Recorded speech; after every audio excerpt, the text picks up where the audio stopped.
Nawai Sarosh.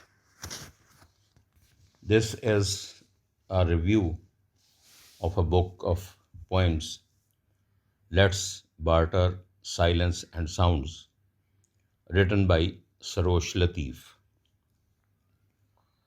On the literary stage of Pakistan today, when most of the writers, particularly female poets, bring forward raw sentimentality and mythical romanticism as their best characters, it is a gust of fresh breeze to find a new voice. This is Nawai Sarosh, a voice that is unique but soft, piercing yet compassionate.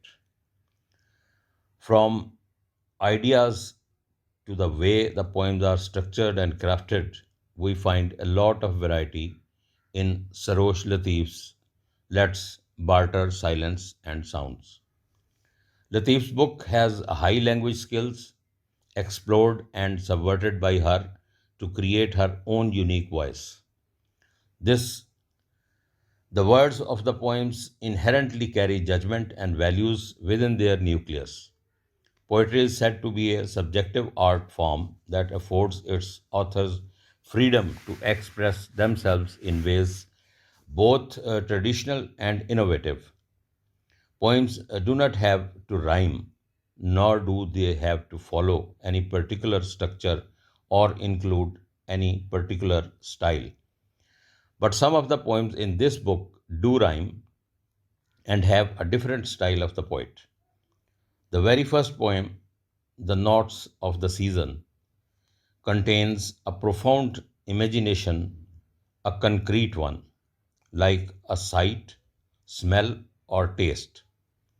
It takes you along with the poet, and you see what she sees, and you hear what she hears, instead of creating a picture that you see in your minds. This is the example of visual imagery she creates with concrete words. Almost all the poems have punctuated format of arrangement, and you read the poems as the author intends you to read. Internal displacement, the labor pain, a futile effort, the red, she is not me, are the poems with frequent line breaks and short stanzas which force you to read in a different time than in if it were arranged in longer stanzas. The impact of format in these poems suggests you to read these aloud instead of in your head. Most of the poems are without the line breaks and stanzas, but these have different sounds and tones which make them soft as well as sharp. Latif has seen life in its naked realism, so the revolt is exemplified in her poetry through her imagery and vocabulary. Realism is the subject matter of these poems, so we do not see the ornate or artificial poetic style of the romantics. The poet's consciousness of the grim realities of life has shattered all illusions and romantic dreams. The tragedies of everyday life have induced a mood of disillusionment in some poems. Dust grimmed words, echoes, Astro Momento, the star studded warriors, and the defeat are the examples. Another aspect of Sarosh Latif's poetry is that the approach, scope, and theme of poetry is not restricted to Pakistan and its culture. Rather, her poetry spans from Pakistani culture to other cultures of the world known to her.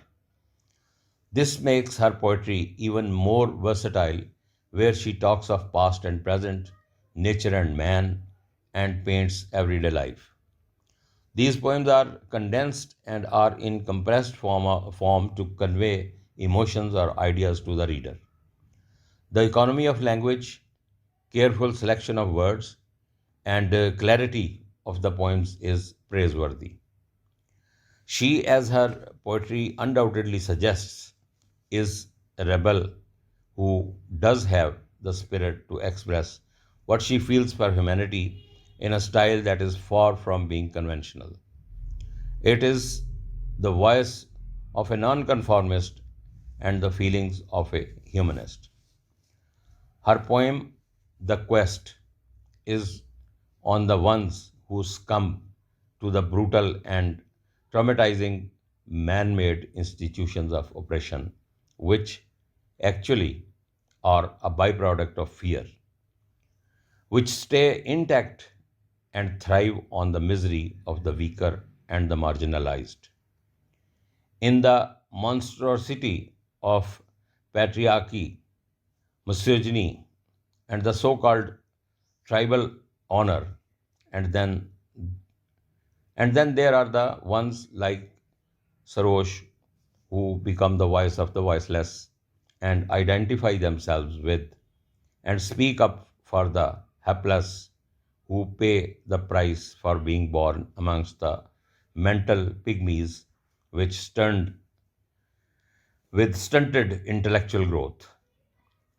She found herself in the eyes of a girl who last night was stoned to death.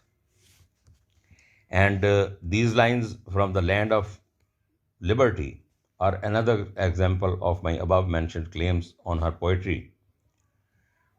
Movement restricted, communication prohibited, you are cooped up in a ranch, contrived fables to make your heart content, distorted allegories to turn your mind numb. They feed you whatever they want. Sarosh Latif belongs to Lailpur and is teaching in a university. This is her debut book of verse, beautifully designed by Saeed Ibrahim and published by Sanj Publications. The book contains Urdu translation of each poem simultaneously by Mr. Nadan Nasir, a poet from Quetta.